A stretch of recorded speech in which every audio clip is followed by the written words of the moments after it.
Ang paghahanda at pagbangon ng isang henerasyon. Paghahanda ng henerasyon. Bago makabangon ang isang henerasyon upang harapin ang mga hamon ng kanilang panahon, kinakailangan muna silang ihanda at sanayin para sa ganoong pagkakataon. Ngunit higit pa rito, ang isang henerasyon ay dapat maihandang tama, may karunungan at ganap na nasasangkap upang hindi lamang sila mabuhay para sa kasalukuyan, kundi maging handa rin sa hinaharap. Ang isang henerasyon ay tumutukoy sa humigit kumulang 20 hanggang 30 taon, isang yugto kung kailan ang mga bata ay isinisilang, lumalaki, nagiging matatanda, at nagkakaroon ng sariling mga anak. Hindi lamang ang mga individual na pagpili at gawa ang binibigyang pansin ng Diyos, kundi maging ang mga pagpili at gawa ng isang buong henerasyon. Awit 14:2. Ang Panginoon ay tumitingin mula sa langit at nakikita ang kasalukuyan at susunod na mga henerasyon. Kung paanong pinananagot ng Diyos ang bawat tao sa kanyang mga pagpili at gawa, gayon din ay pinananagot ng Diyos ang bawat tao sa kanyang mga pagpili at gawa, gayon din ay pinananagot niya ang isang henerasyon sa kanilang sama-samang mga pagpili at gawa. Hahatulan ng Diyos ang parehong individual at henerasyon ayon sa kanilang kabutihan o kasamaan. Deuteronomio 5:8-10. Pinarurusahan ng Diyos ang mga susunod na henerasyon para sa kasalanan ng naunang henerasyon kapag ang mga kasalanang iyon ay inuulit at pinagtitibay muli. May henerasyong napuput sa Panginoon at mayroon ding henerasyong umiibig sa Kanya. Bakit parurusahan ang susunod na henerasyon dahil sa kasalanan ng nauna?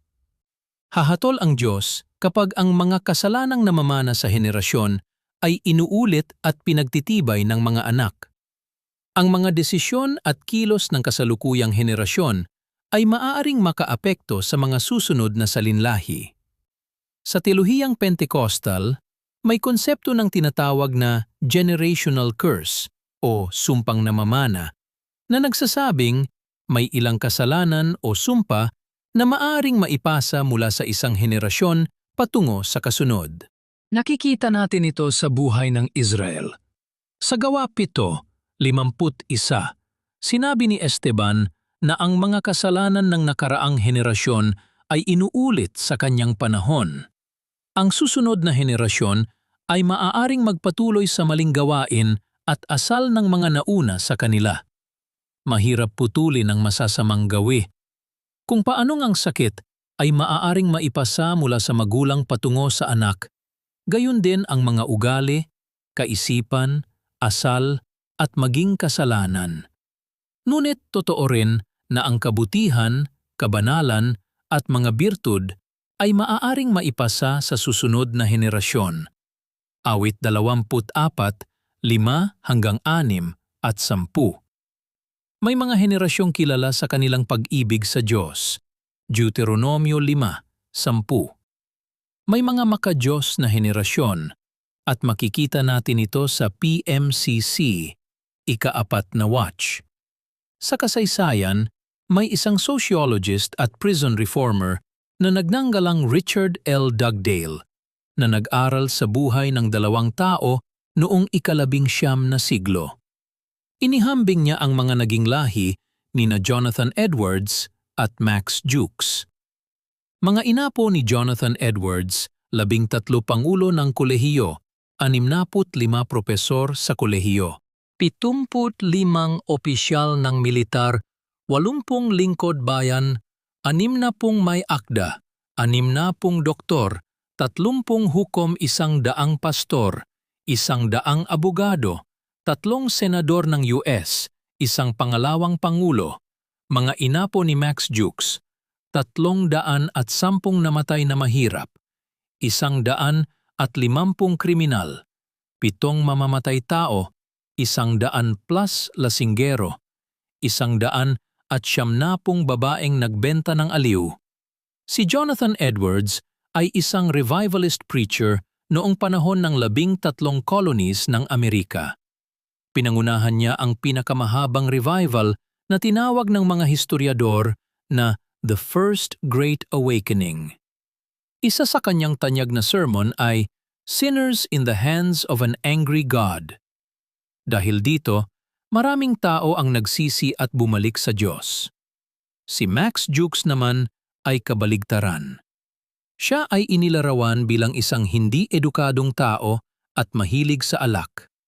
Dahil dito, marami sa kanyang mga inapo ay naging kriminal, lasinggero at mahihirap. Pinatutunayan nito na madalas sinusundan ng susunod na henerasyon ang gawain, asal at pamumuhay ng kanilang mga magulang. Bilang ikaapat na watchers, tayo ay tinatawag upang magpalaki ng isang makadiyos na henerasyon. Ngunit maaari ring mangyari na ang mabubuting magulang ay magkaroon ng masasamang anak at ang masasamang magulang ay magkaroon ng mabubuting anak. Tulad ni Propeta Samuel, siya ay mabuting propeta, ngunit hindi naging mabuting ama sapagkat ang kanyang mga anak ay naging tiwali. Unang Samuel 8:1-3. Gayon din, may pastor sa Amerika na si Greg Laurie na pinalaki ng isang inang lasinggera at maraming beses nag-asawa, ngunit siya ay lumaking pastor ng isa sa pinakamalalaking evangelical churches sa California. Sa huli, ang hahatulan ng Diyos ay ang sariling pagpili ng tao, hindi ang pagkakamali o kasalanan ng kanyang mga magulang. Paano magpalaki ng makadiyos na pamana at anganakan? Isa, ihanda sila ng maaga. Isang magandang halimbawa rito ay si Batang Samuel na naglilingkod na sa Panginoon habang bata pa. Unang Samuel 2:18-19. Gayong din si Timoteo na tinuruan ng banal na kasulatan mula pagkabata. Ikalawang Timoteo 3:15. Habang bata pa sila, sanayin na silang lumakad sa daan ng Diyos. Dalhin sila sa simbahan. Turuan silang manampalataya at maglingkod sa Diyos. 2. Sangkapan sila ng maaga. Sangkapan sila ng lahat ng kailangan mula sa ministeryo. Bigyan sila ng tamang doktrina. Sinasabi sa Efeso 6:4, Mga ama, huwag ninyong ibunsod sa galit ang inyong mga anak, kundi palakihin ninyo sila sa disiplina at aral ng Panginoon. Maaring sabihin ng isang lingkod, lahat ng nalalaman ko bilang ministro at bilang tao ay natutunan ko mula sa aking ama. Tinuruan niya ako kung paano mangaral, mamuno, mamahala ng pera ng iglesia, makitungo sa mga pastor at kapatid, at mamuhay bilang tunay na Kristiyano at misyonero. Mga magulang, may anak kayong naghihintay na inyong sangkapan. 3. Ilagay sila sa ilalim ng makadiyos na paggabay. Kung paanong si Timoteo ay lumaki sa paggabay ni Apostol Pablo, Filipos 2:22. Ang kabataang Kristiyano ay dapat inaalagaan sa ilalim ng makadiyos na mentor, pastor at leader. Maging maingat kung sino ang may impluwensya sa kanilang buhay. Dalhin sila sa simbahan. Turuan silang manampalataya at maglingkod sa Diyos. 2. Sangkapan sila ng maaga. Sangkapan sila ng lahat ng kailangan mula sa ministeryo. Bigyan sila ng tamang doktrina. Sinasabi sa Efeso 6:4, Mga ama, huwag ninyong ibunsod sa galit ang inyong mga anak, kundi palakihin ninyo sila sa disiplina at aral ng Panginoon. Maaring sabihin ng isang lingkod, lahat ng nalalaman ko bilang ministro at bilang tao ay natutunan ko mula sa aking ama. Tinuruan niya ako kung paano mangaral, mamuno, mamahala ng pera ng iglesia, makitungo sa mga pastor at kapatid, at mamuhay bilang tunay na Kristiyano at misyonero. Mga magulang, may anak kayong naghihintay na inyong sangkapan. 3. Ilagay sila sa ilalim ng makadiyos na paggabay. Kung paanong si Timoteo ay lumaki sa paggabay ni Apostol Pablo, Filipos 2:22, ang kabataang Kristiyano ay dapat inaalagaan sa ilalim ng makadiyos na mentor, pastor at leader. Maging maingat kung sino ang may impluwensya sa kanilang buhay. Ang bumabangong henerasyon. Tinawag ng mamamahayag na si Tom Brokaw ang mga ipinanganak mula 1,900 hanggang 1,900 at 25 bilang The Greatest Generation. Nabuhay sila sa gitna ng Great Depression at lumaban sa World War II. Ang kanilang katatagan, tapang at sakripisyo ay humubog sa modernong mundo. Bawat henerasyon ay may sariling hamon. Ayon sa isang survey sa Asia, ang Filipino Generation Z ay kabilang sa pinakamalulungkot na henerasyon sa reyon. Sa kabila ng teknolohiya at oportunidad, marami ang nakararanas ng emotional struggles dahil sa social pressure, digital overwhelm, pagkasira ng pamilya, at kakulangan ng layunin sa buhay. Kung may greatest generation sa mundo, sa panahong ito, dapat mayroon ding pinakadakilang henerasyon ng ika-4 na Watchers. Ngayon ang tanong, ikaw ba ang magiging susunod at pinakadakilang henerasyon ng ika-4 na Watchers?